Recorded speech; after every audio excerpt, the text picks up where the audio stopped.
Bonjour à tous et bienvenue dans Enquête d'esprit sur CNews et Europe 1. C'est la figure la plus connue de l'histoire, mais son existence est parfois remise en cause, Jésus. À Bruxelles, par exemple, une crèche sans visage a même été imaginée, laissant libre cours à toutes les projections. Mais qui était vraiment Jésus ? Un révolutionnaire, un prophète qui tient un discours de vérité, ou le Messie attendu par les Juifs, ou encore le Fils de Dieu lui-même, chose impensable à l'époque et peut-être encore aujourd'hui. Et que penser de ce mystère, un vrai homme et un vrai Dieu dont la vie terrestre s'achève sur la croix et qui aujourd'hui continue d'attirer à lui des milliards de fidèles de par le monde ? C'est enfin une question qui s'adresse à chacun d'entre nous. Qui est vraiment Jésus ? On en parle avec nos invités dans cette émission qui est en partenariat avec l'hebdomadaire France Catholique. Nos invités, justement, je vous les présente, deux érudits, deux passionnés aussi de la figure du Christ, le père Étienne Métainier. Bonjour mon père. Merci d'être avec nous. Bienvenue dans cette émission. Vous êtes prêtre de la communauté des Béatitudes, bibliste, spécialiste des Saintes Écritures. Vous avez publié une traduction des 4 évangiles à partir de manuscrits en araméen, que vous lisez d'ailleurs dans le texte et qui remonte au IIe siècle et donc au plus proche de l'époque du Christ. Et puis votre dernier ouvrage s'intitule « Les noms de Jésus ». C'est aux éditions des Béatitudes et vous êtes aussi participant du projet La Bible en ses traditions avec l'école biblique de Jérusalem. On en parlera. Avec nous également Jean-Christian Petit-Fils. Bienvenue, merci d'être avec nous. Vous êtes historien, auteur d'une 40aine d'essais et de biographies dont plusieurs ont reçu des prix littéraires. En 2011, vous avez publié une biographie purement historique de Jésus qui a rencontré un succès incroyable dans tous les milieux, plus de 180 000 exemplaires publiés à l'origine chez Fayard et désormais en livre de poche. Et puis en 2015, un dictionnaire amoureux de Jésus, un exercice plus libre où vous laissiez libre cours à l'émerveillement. Bien sûr, Véronique Jacquier est avec nous. Bonjour Véronique. Bonjour Aymeric, bonjour à tous. Et vous nous parlerez d'un saint, Saint Bernardin de Sienne, qui a prêché avec un seul nom, le saint nom de Jésus, et qui a agi véritablement sur les foules. Vous nous expliquerez ce phénomène étonnant. Alors justement, je le mentionnais dans l'actualité récente, eh bien, il y a eu cette crèche à Bruxelles, donc en Belgique, une crèche sans visage. C'est étonnant, 3 poupées de chiffon grandeur nature, avec à la place du visage un tissu bariolé de petits carreaux. Alors, Père Métainier, peut-être une première réaction pour commencer, parce que c'est intéressant pour le sujet qui nous occupe, la figure de Jésus. Un Jésus et une crèche sans visage, finalement, c'est un peu l'inverse de ce que dit le christianisme. Oui, Dieu s'est rendu visible. Ce serait absurde, même rationnellement, que le Créateur, l'auteur du monde, souhaite rester ignoré et sans relation avec ses enfants, ses créatures. On voit ça dans l'Évangile, les païens en Jean chapitre 12 qui veulent rencontrer le Christ disent à un apôtre « Nous voulons voir Jésus ». Et Jésus est l'image du Dieu invisible, dira plus tard Paul. On peut aussi penser chez nous en France à Sainte Thérèse de l'Enfant Jésus, dont un des noms est de la Sainte Face. Nous avons tous soif de connaître notre auteur, d'où nous venons. Ça donne un sens à notre existence. Alors, Jean-Christian Petit-Fils, un mot sur cette aventure extraordinaire qu'a été votre livre sur Jésus. Je le disais, près de 200 000 exemplaires aujourd'hui. C'est absolument incroyable. Qu'est-ce qui a été à l'origine de ce projet ? Eh bien, j'ai voulu, au fond, montrer le versant humain de Jésus, puisque Jésus est vrai homme et vrai Dieu, et que le christianisme, on le néglige souvent, est une religion de l'incarnation. C'est la seule religion de l'incarnation. Le judaïsme et l'islam sont des religions de la transcendance.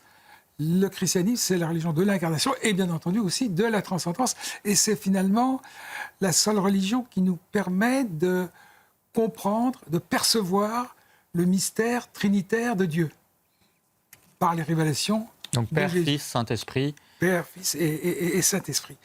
Et Benoît XVI le disait, l'histoire est constitutive de la foi.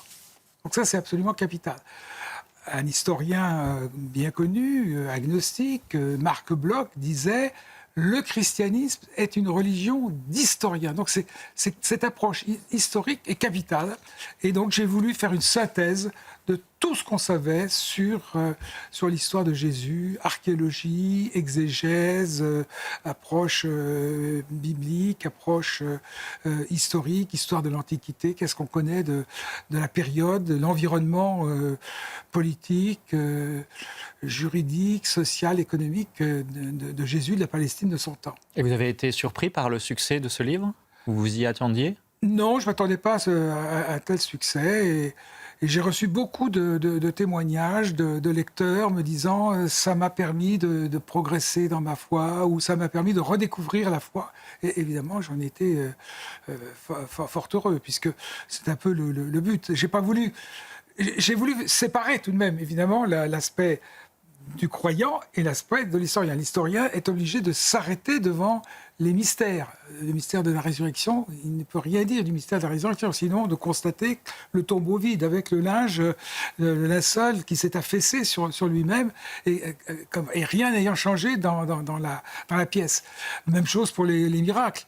L'historien ne peut que constater l'effet produit par les miracles de Jésus sur les foules. Et il ne peut pas dire que ça s'est produit réellement. Voilà. Il faut bien distinguer les choses. Alors vous avez eu récemment dans l'actualité un lecteur de marque, si je puis dire, un ancien président de la République qui donc, lors de son bref séjour en prison, Nicolas Sarkozy, donc, avait ce livre sur Jésus, oui, votre livre sur Jésus. Est-ce que vous avez eu des échanges avec lui à ce sujet ? Oui, alors nous nous sommes vus quelques années auparavant, parce qu'il avait lu mon livre et il a été enthousiasmé par la lecture de ce livre. Et lui aussi m'a dit que ça avait permis de cheminer sur la foi, sur le chemin de la foi. Voilà, donc on a eu beaucoup d'échanges sur le Saint-Suaire de Turin, parce que j'ai écrit également un livre sur le Saint-Suaire de Turin. Et là aussi, on en a parlé ensemble. Alors, on s'est rendu également dans la rue parce que, effectivement, la question se pose pour tout un chacun. Qui est vraiment Jésus ? Écoutez ces réponses. C'est Éloi Rochebrune qui les a recueillies. Pour moi, c'est une personne à qui on peut, se soutenir, on peut parler, qui est là pour nous, quoi, tout simplement. Pas le mieux informé dessus, qu'est-ce que je peux dire sur lui, et que c'est toujours quelque chose qui nous fait nous rappeler de bons moments, de la période de Noël par exemple. Oh bon, je peux vous apprendre Jésus, le Fils de Dieu, tout, bon. Mais voilà que je ressorte mes cours d'instruction religieuse qui ont maintenant plus de 55 ans, donc c'est compliqué. C'est quelqu'un qui ne devait pas être mal, parce que 2000 ans après, on parle toujours de lui. Il n'était pas d'accord avec un abat, avec une loi qui était abattardie. Il s'est rebellé. Et ça a donné lieu à des textes. Et plus tard, les chrétiens ont fait de ce rebelle, de cet anarchiste, le sauveur, le machin, le bidule. Jésus, nous, les musulmans, on l'appelle Sidi Aïssa, Jésus. Donc c'est un prophète des chrétiens. C'est le sauveur. En soi, si vous le reconnaissez, vous aurez la vie éternelle. Père Métainier, une réaction peut-être sur un de ces personnages qui s'est exprimé, Jésus comme rebelle et anarchiste. Que faut-il en penser ? C'est un peu anachronique, mais ce qu'il y a en commun dans toutes les réponses, c'est que Jésus est quand même une personne, la personne de Dieu. Ce n'est pas une entité abstraite qui a fait l'univers. Et donc, ça fait 2000 ans qu'il s'est manifesté et que les hommes le cherchent. Donc c'est nécessaire d'avoir cette approche historique, celle des historiens. La raison est un des talents reçus par l'être humain et il est absolument indispensable de l'employer. Ce n'est pas le tout de la relation avec Dieu. Il y a aussi un moment où cela relève de la foi. Mais la foi est liée à l'amour et dans toute relation d'amour, comme entre deux êtres humains, il y a besoin de confiance et de fidélité. Donc c'est un pas en plus après la raison. Mais est-ce qu'il s'est, sur l'aspect rebelle, ça semblait dire, cette personne, que en fait, Jésus s'était émancipé de son milieu juif d'origine ? C'est vrai qu'il a renversé les sagesses humaines de son temps. Il a apporté des choses qu'il était inimaginable. Il était impossible de les concevoir humainement parce que l'être humain, depuis la chute, est très abîmé. Quand le Christ demande d'aimer son prochain, qui peut inclure notre ennemi jusqu'à donner notre vie pour nos ennemis, ça, c'est vraiment de la rébellion contre toutes les tendances au mal ou la violence qu'il peut y avoir, malheureusement, si on est honnête, dans chacun d'entre nous. Donc il est venu nous en libérer. En ce sens, oui, c'est une belle rébellion contre ce qui était abîmé dans les cultures et dans l'humanité en général. Véronique Jacquier. Oui, quand quand j'entends les réponses qui sont faites sur Jésus, notamment de la part des jeunes, j'ai une question un peu iconoclaste, mais est-ce que justement la jeunesse a aujourd'hui les codes pour appréhender la figure de Jésus? Parce qu'on est dans un monde tellement déchristianisé, il n'y a tellement plus d'enseignements, comment finalement cette figure peut-elle les marquer? Vous voyez, comment on enseigne aujourd'hui la figure de Jésus? Il y a eu un gros échec dans la transmission depuis une soixantaine d'années. Mais il y a une curiosité quand même. Les gens ont les moyens maintenant de trouver en allant rencontrer d'autres chrétiens. Ou via les réseaux sociaux aussi. Exactement, les réseaux sociaux. Mais là, ça demande aussi du discernement parce qu'il y a à boire et à manger. Mais on ne manque pas de ressources aujourd'hui. Partout, l'évangile est accessible, même au fin fond de la brousse, dans n'importe quel coin du monde, par Internet. Alors, Jean-Christian Petit-Fils, pour les historiens, que peut-on dire sur la figure du Christ? Et d'abord, est-ce qu'il a vraiment existé? C'est la première chose, parce qu'effectivement, parfois, cette existence même est remise en cause. Oui, il n'y a absolument aucun doute. L'existence de Jésus ne pose pas de problème. On a des textes anciens d'auteurs latins, Tacite, Pline le Jeune, qui nous parlent de Christos, de Christ, des hymnes que chantait à la gloire de cet homme qui est mort. On a un texte de Flavius Joseph dans les Antiquités juives qui date de l'année 93-94, qui a un texte assez long, assez dense, nous parlant de Jésus et de la résurrection que ses disciples disaient avoir vu. Donc il n'y a vraiment aucun doute là-dessus. Hein. C'est seulement tardivement que s'est formée une petite école ultra minoritaire qu'on appelle les mythistes, ceux qui pensent que l'existence même de Jésus est un mythe. Autant on peut ne pas croire en la divinité de Jésus, ça c'est un problème de choix personnel, autant nier l'existence même de Jésus, ça me paraît absurde, parce qu'on en sait plus sur Jésus que sur certains empereurs romains. Dont on ne remet pas en cause l'existence. Dont on ne remet pas en cause l'existence, bien sûr. Père Métainier, est-ce qu'aujourd'hui, nos contemporains, on est quand même dans un monde assez rationaliste, où on a besoin de preuves scientifiques est-ce que aujourd'hui, il faut peut-être davantage étayer cette historicité presque scientifique de l'existence du Christ? C'est absolument indispensable et Dieu nous demandera compte de l'intelligence que nous avons reçue. Mais alors ça demande une certaine humilité quand même pour reconnaître et accepter l'humilité de Dieu qui est venu sur la terre, il s'est fait chair. Il y a eu un tel bouleversement dans l'histoire et les idées elles-mêmes ne changent pas le monde, ce sont des personnes. Et donc il y a vraiment une personne sans équivalent il y a 2000 ans. Et s'il y a encore une étincelle d'humilité, toute personne a la possibilité de le reconnaître et un jour d'y croire si on s'ouvre à lui. Donc ce n'est pas uniquement par l'intelligence qu'on peut accepter cette existence et y adhérer. Les deux sont nécessaires. Thomas d'Aquin parle de la raison et de la révérence. Il faut les deux pour entrer en relation avec Dieu. Il est lui-même le Verbe, la sagesse éternelle.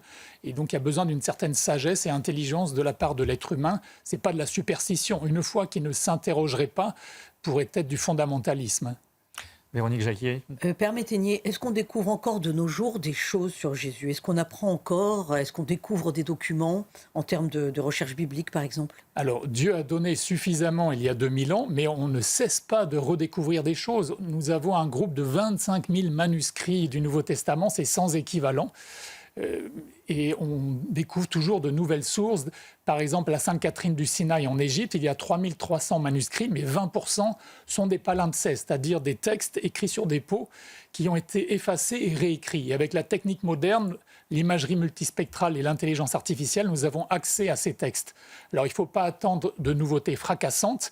En revanche, ça nous permet d'entrer plus en profondeur dans une compréhension plus appuyée, plus solide, et aussi de redécouvrir la manière antique de recevoir le message, et non pas de façon anachronique, en arrivant plus de 2000 ans après.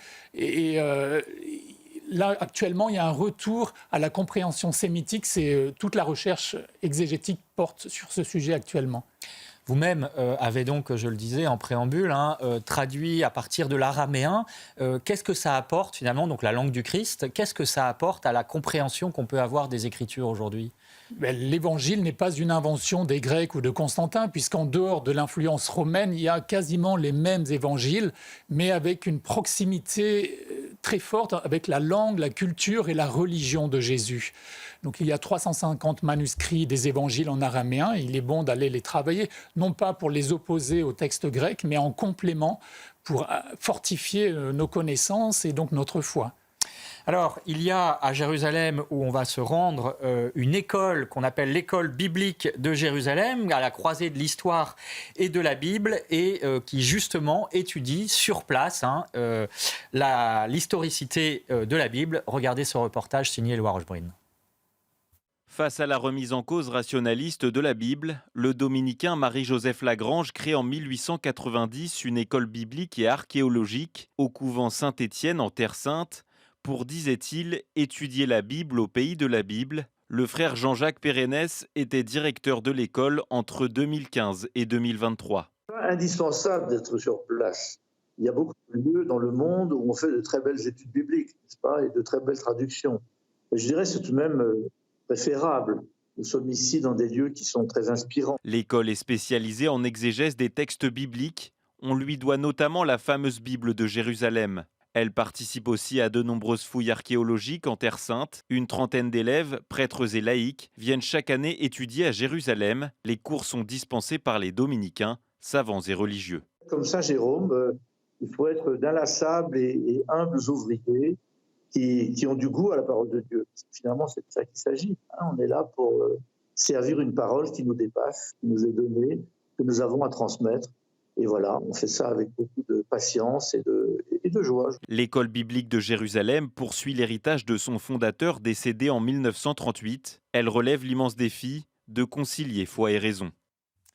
Peut-être une réaction, Jean-Christian Petit-Fils, sur cette remise en cause rationaliste dont on entendait parler dans ce reportage.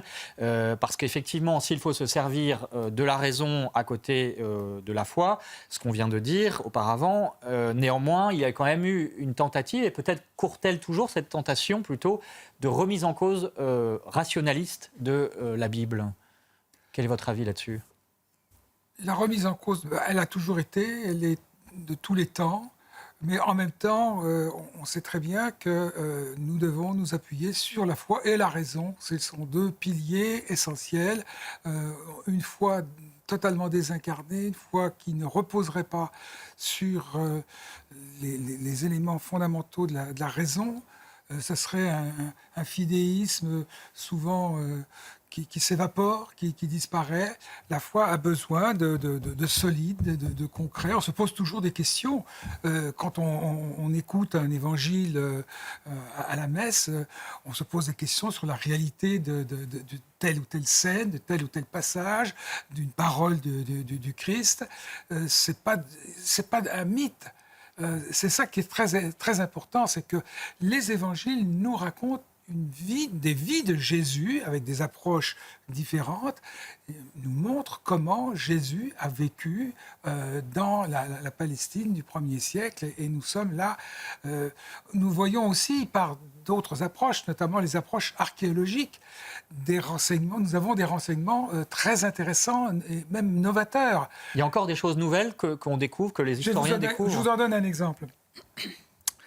Les recherches qu'on a faites tout récemment à Nazareth. On a découvert d'abord que Nazareth existait bien au 1er siècle, contrairement à ce que nous dit Michel Onfray, par exemple. Nazareth existait même avant, mais au 1er siècle et un siècle avant, existait. Et les travaux d'un archéologue britannique qui s'appelle Ken Dark sont tout à fait remarquables à cet égard, car il a découvert que... il a trouvé, entre parenthèses, très probablement la maison de Joseph, Marie et Jésus. Bon. Mais surtout, il a découvert que ce petit village, qui était assez important quand même, c'était pas 200 habitants comme on l'a cru, mais 1 millier d'habitants, était très conservateur sur le plan de la foi. Il le voit à travers des poteries, des restes d'ustensiles ménagers, tout autour de Nazara. Nazara, ça vient de Netzer, on en reparlera peut-être, c'est-à-dire le rejeton de David. Eh bien, il a constaté donc que c'est vraiment un milieu, on pourrait dire intégriste, très fermé.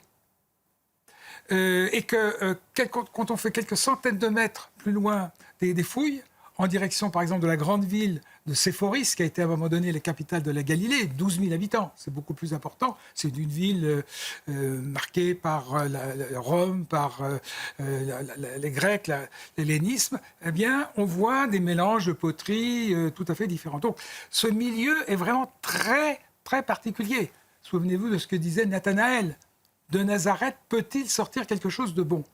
Alors, ce ne sont pas des Esséniens, on en reparlera peut-être aussi, c'est-à-dire ce groupe très fermé qui a rompu avec le temple, puisque les Nazaréens vont au temple chaque année, probablement 3 fois par an. Mais c'est un milieu particulier. Donc, ça permet de comprendre comment Jésus a vécu dans ce milieu assez étroit et comment il s'en est extrait. Et aussi, comment on réagit les habitants de Nazareth, quand Jésus revient, nul n'est prophète dans son pays, on veut le lapider, on veut le rejeter, parce que justement, il apporte une notion d'universalisme.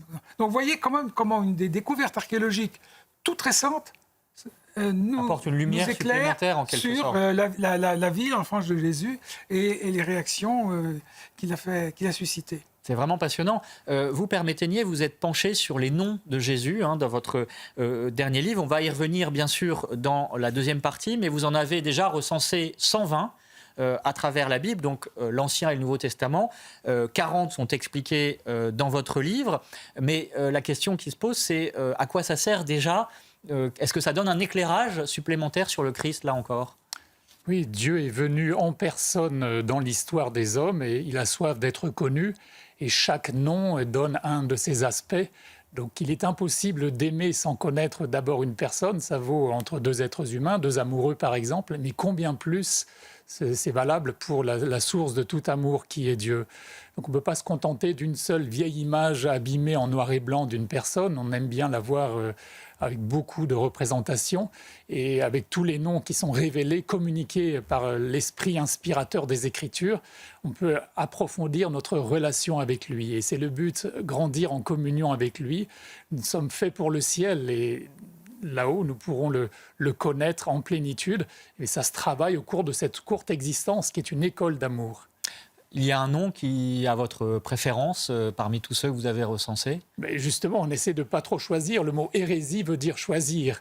Mais on peut, les uns après les autres, les nommer roi, cœur, bon pasteur, selon la sensibilité de chacun, oui.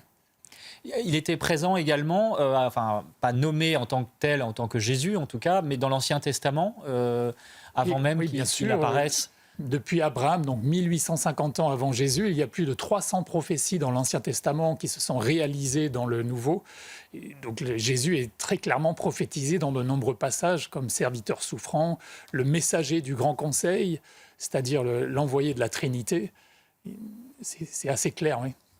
Alors, on va se retrouver après la pub, et notamment avec la figure plus récente, pas contemporaine, mais plus récente en tout cas que l'époque du Christ. C'est Saint Bernardin de Sienne qui a utilisé le nom de Jésus pour évangéliser. Et vous allez voir, ça produit des phénomènes très étonnants. Et puis bien sûr, on ira aussi sur les différents lieux à Bethléem, à Nazareth, avec le frère Olivier Thomas Venard, qui est dominicain et qui fait partie de cette école biblique dont on a parlé. On se retrouve donc dans un instant, juste après la pub, avec nos invités.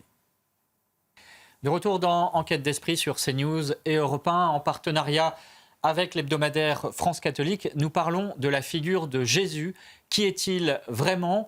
Et on en parle dans cette émission avec un prêtre, le père Étienne Métainier, qui est bibliste, qui a beaucoup travaillé sur les Écritures saintes et qui vient de publier les noms de Jésus aux éditions des Béatitudes. Et puis avec un historien, Jean-Christian Petit-Fils, auteur d'une biographie à succès, Jésus, c'est son nom, qui a été publié chez Fayard, désormais en livre de poche et diffusé à plus de 180 000 exemplaires, ce qui est considérable.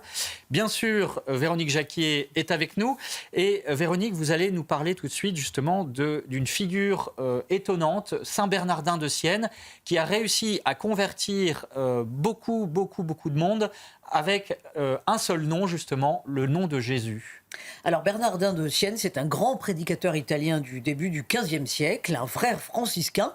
Et alors il sait merveilleusement s'adresser aux foules avec des mots simples, imagés. Il fait même des blagues.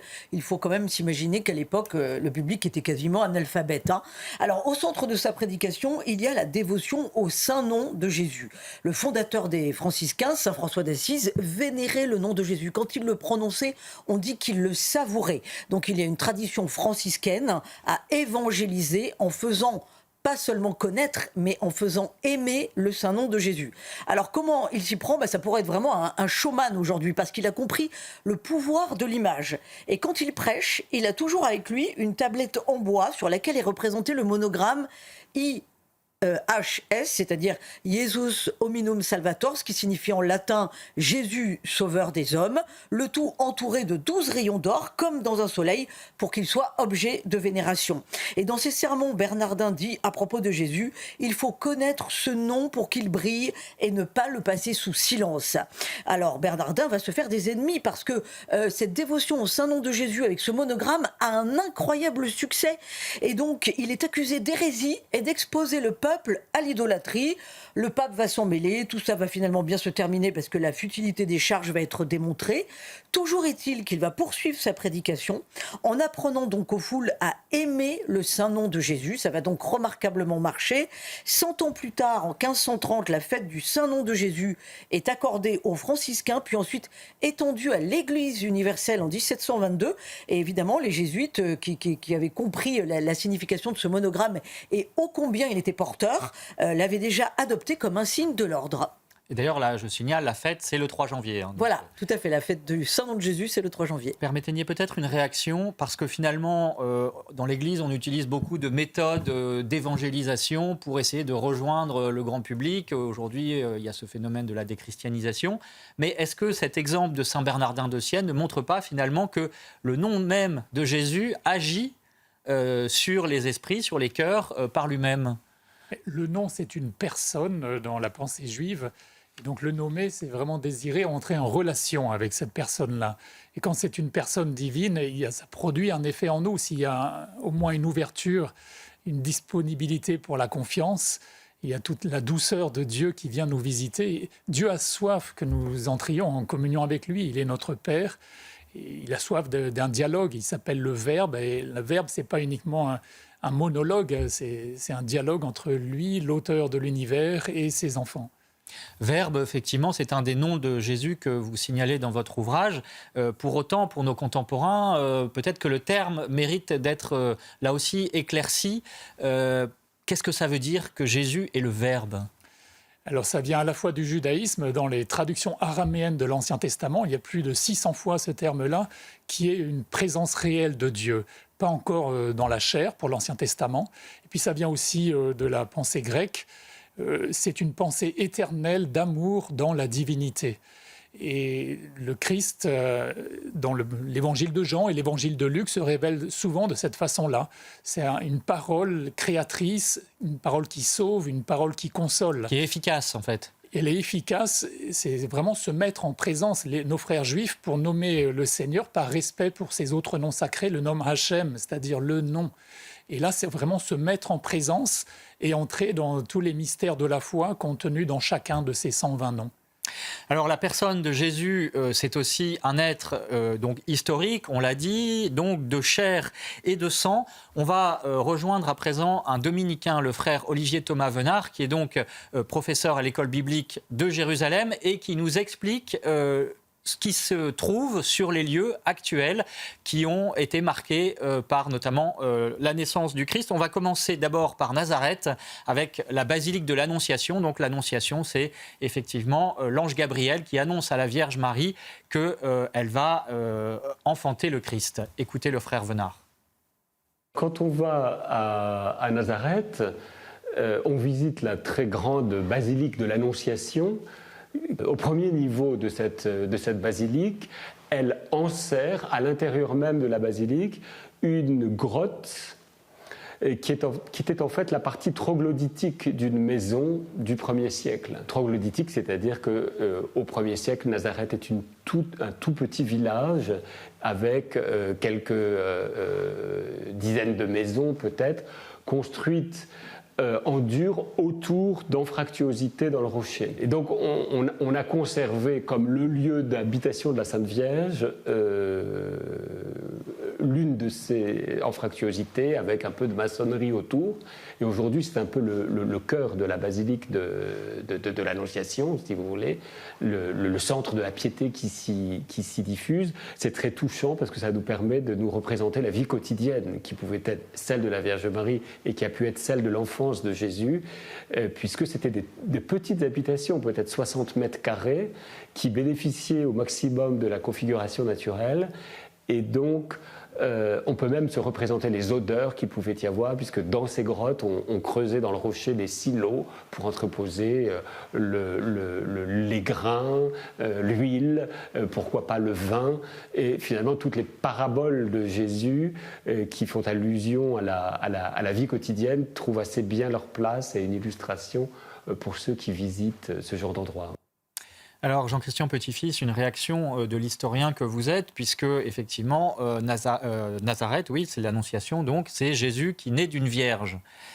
Du point de vue de l'historien, est-ce que cette hypothèse est plausible ?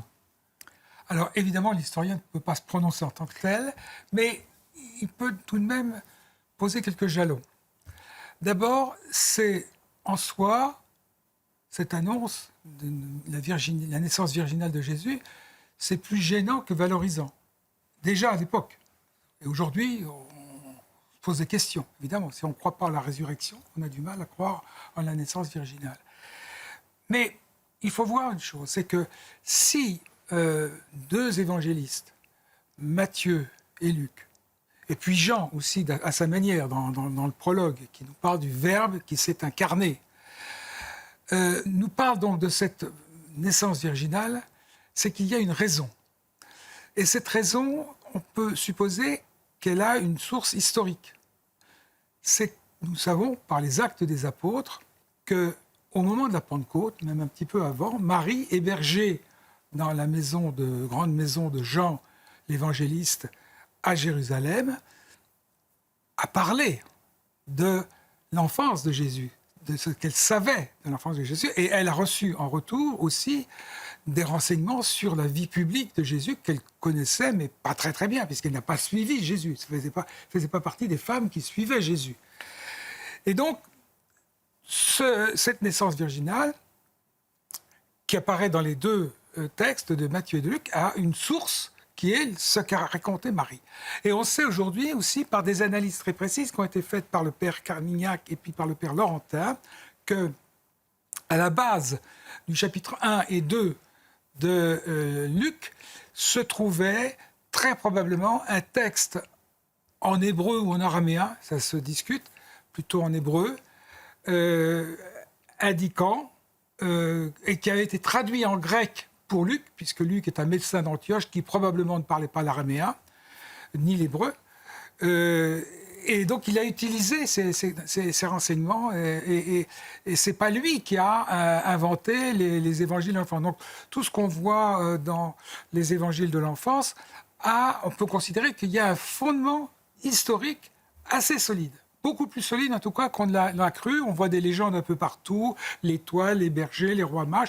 Eh bien, il peut y avoir une source historique très forte et qui provient de Marie. Marie a parlé, et Marie a parlé aux apôtres, et les apôtres ont intégré dans la foi cette vision qui aurait pu en effet être rejetée en disant, bon ben voilà, Jésus était un homme qui a été adopté par le Père. Ça a été une hérésie d'ailleurs au cours de l'histoire. Au moment du baptême de Jean. Père Métainier, déjà le nom de Jésus, que vous citez donc dans votre livre, montre que la figure du Christ s'inscrit dans une généalogie. C'est la généalogie du roi David ? Oui, alors Jésus, ça veut dire donc le Seigneur sauve, et on comprend un nom dans le Nouveau Testament par la personne qui porte le même nom C'est une lecture à la manière juive. Et donc, c'est le nouveau Josué qui est celui qui fait entrer le peuple dans la terre de la promesse. Et Jésus est celui qui nous permet d'aller au paradis si on le suit.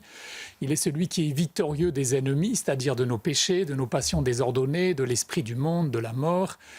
Et Jésus est le nom révélé par l'ange du Seigneur lui-même à Marie et à Joseph, selon Matthieu. On peut le nommer ainsi notre Seigneur de cette manière-là, mais parfois ces noms sont dévitalisés à force de les répéter. Donc il est important d'entrer dans la saveur. C'est comme ce sont des textes inspirés, ça devrait être une expérience à la fois historique et surnaturelle, une expérience de foi de prononcer ces noms-là. Le Messie devait naître de la tribu de Juda, donc dans la descendance de David. C'est ce que Paul explique, la divinité de Jésus est bien présente dans tout le Nouveau Testament, dans l'évangile de Jean, chez Paul. Dans la descendance de David était attendu un rédempteur pour le monde entier, un roi universel et éternel. Et ça, c'est pas possible pour un simple être humain. Tous les rois sont mortels sur la terre et ils ne vont pas être acceptés par le royaume voisin. Alors, on va se rendre toujours avec le frère Venard, dominicain de l'école biblique, à Bethléem désormais, où se trouve bien sûr la basilique de la Nativité, mais il y a aussi un autre lieu qui est peut-être moins connu, qui s'appelle la grotte du lait, toujours à Bethléem. Écoutez le frère Venard. Il y a un deuxième lieu à Bethléem très important qui garde la mémoire des premiers jours de Jésus qu'on appelle la grotte du lait et qui est vénéré depuis l'époque byzantine comme le lieu où la Vierge Marie allaitant Jésus aurait laissé tomber une goutte de lait et c'est pour cela, dit-on, que le calcaire de cette grotte est si blanc et surtout doté de pouvoirs miraculeux pour qui s'en approche dans la foi.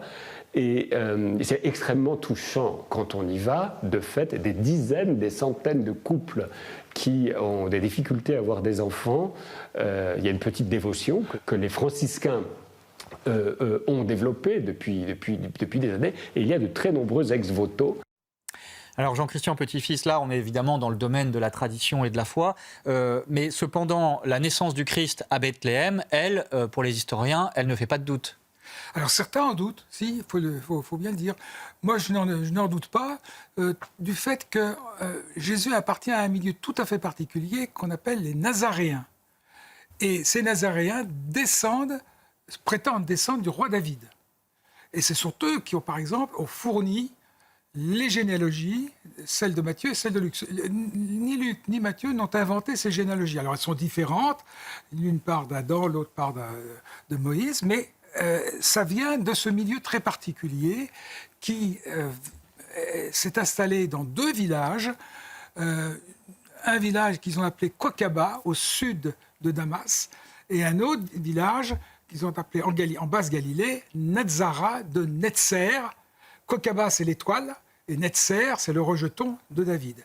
Et quand on parle de Jésus de Nazareth, en réalité, c'est Jésus le Nazaréen qu'on vise. Jésus sera crucifié, Jésus le Nazaréen. Pourquoi ? Parce que les Nazaréens sont des descendants de David. Et il sera crucifié comme le prétendant au royaume, voulant restaurer le royaume de David. Donc, que Jésus soit né à Bethléem paraît tout à fait normal. Alors, il y a un problème historique. Bethléem, c'est la ville, entre guillemets, parce qu'on appelle ville même un village, la ville de David. Ça paraît tout à fait normal. Reste le problème du recensement, puisque d'après Luc, ce serait le recensement de Quirinius. Or, on sait que ce recensement a eu lieu simplement en l'an 6. Seulement, des recherches ont été faites et on pense qu'il y a eu un recensement antérieur qui aurait lieu à partir de l'an -8. Et on sait que Jésus n'est pas né en l'an 0 ni en l'an 1, mais probablement en l'an -7, -6, -7. Donc l'idée du recensement est tout à fait logique. Donc tout cela fonctionne et il n'y a pas lieu de douter de Bethléem, de Judée. Il y a un petit village qui s'appelle aussi Bethléem en Galilée, mais là, il n'y a absolument rien à voir avec la naissance de Jésus. Véronique Jacquier. Une précision quant aux Nazaréens pour qu'on comprenne bien. Le roi David, c'était un roi qui était le bien-aimé de Dieu. Hein, mais vous parlez finalement, vous parlez de la spécificité des Nazaréens.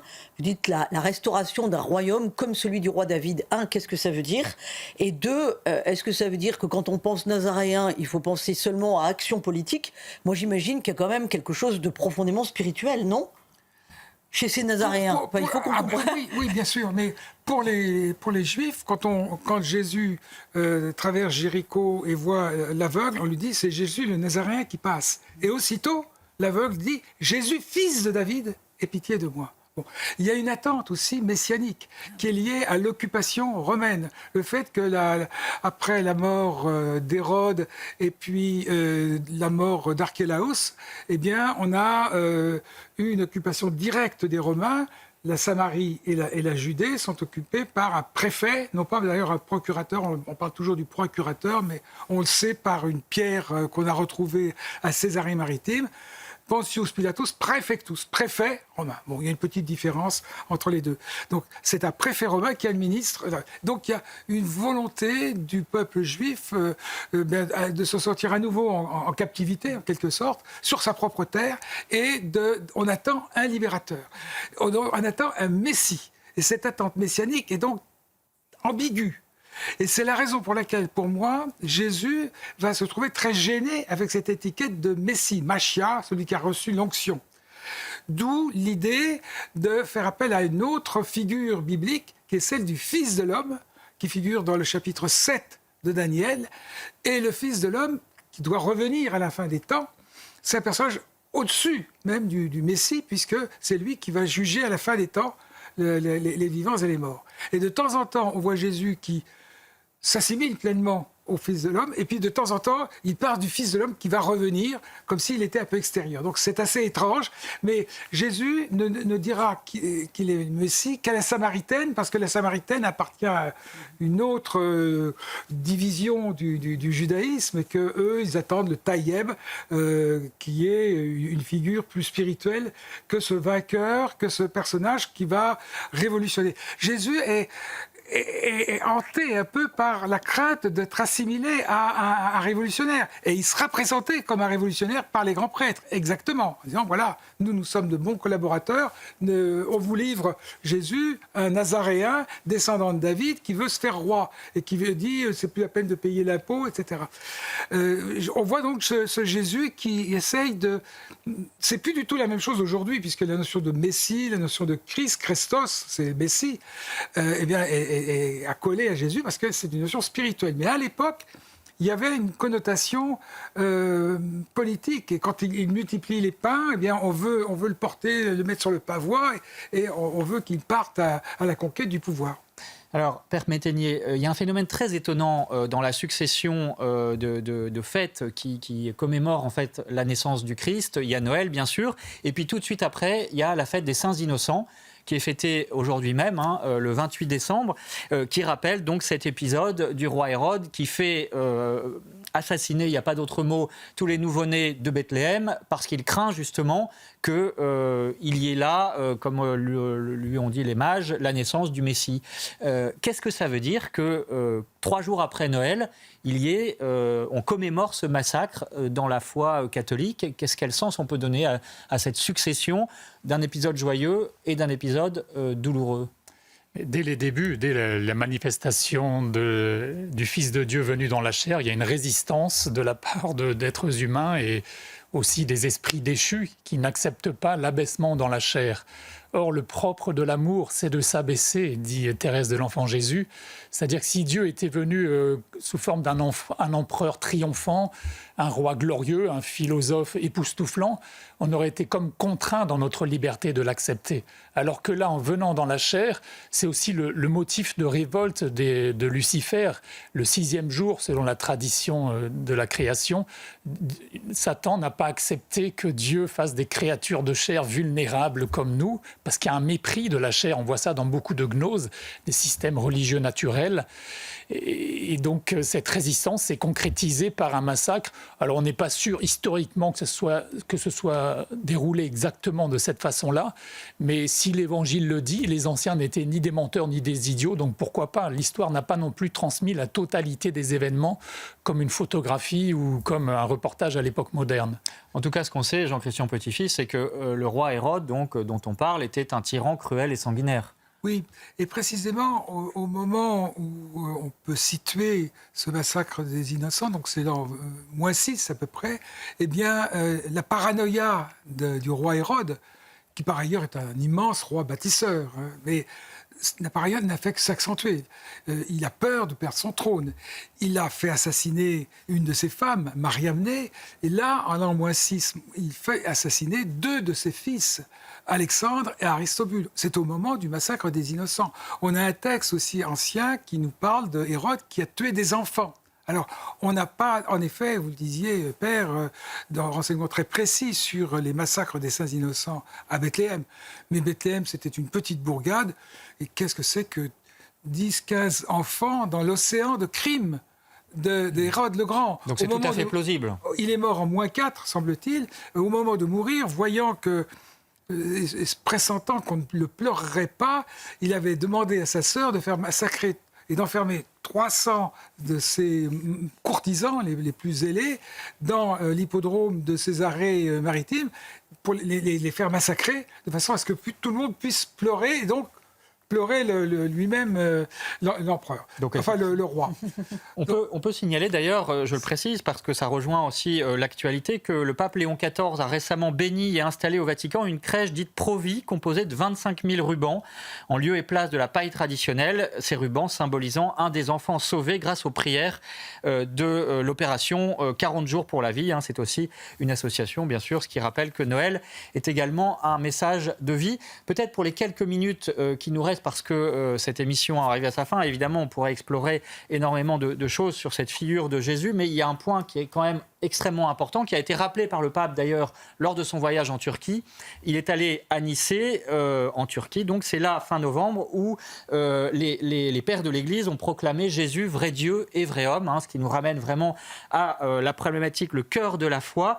Pourquoi est-ce que on parle beaucoup de l'abaissement de Dieu à Noël, bien sûr, vous l'avez rappelé, Père Métainier, mais sans oublier non plus la puissance parce qu'il est Dieu. Et ça, c'est très important, y compris aujourd'hui. Léon XIV a dit, aujourd'hui, on a tendance à nier cette divinité du Christ.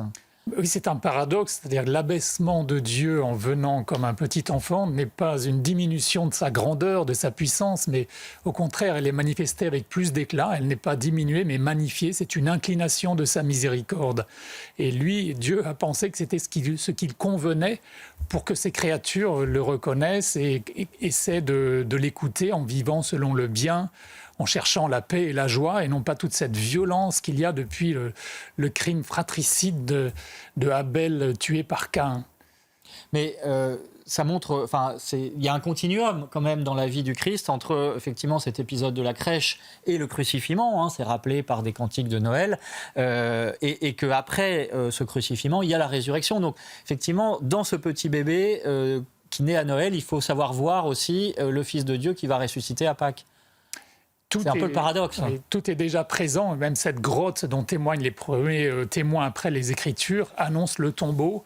La fête de Saint-Étienne aussi, que l'Église commémore quelques jours après, ça annonce la passion qui va suivre, mais pour une vie plus grande et meilleure. Donc voilà, c'est toute l'espérance qui naît à Noël, effectivement, et qu'on peut en contempler à travers les traits d'un petit enfant.